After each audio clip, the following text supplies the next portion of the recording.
Something that I've noticed in talking to folks over the years is that sometimes you may go back 10 or 15 years and body weight was at the end of the nursery was almost better than today. And at least the way we looked at it was that because of genetic selection and selecting for a leaner, high efficient pig at a heavier market weight every year, that I'll use a fancy term here, sigmoidal function of growth is pushed forward.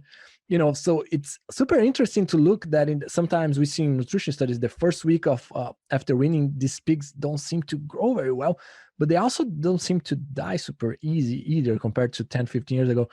Does any of that ring a bell, or what's been your take on that?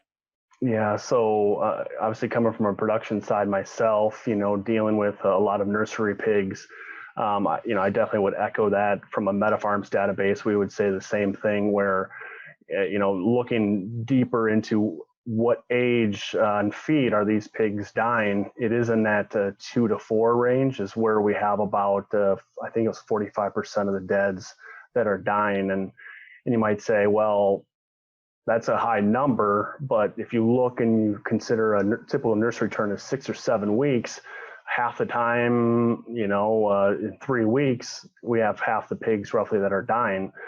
So they're really kind of spread out throughout. And I think some of that has to do with, producers out there, they want to try to, keep the pigs alive. They'll try to restart those pigs and keep them alive as long as they absolutely can. And I think that's where, when you look and say, well, when are they dying throughout a group, it's really spread out throughout the group.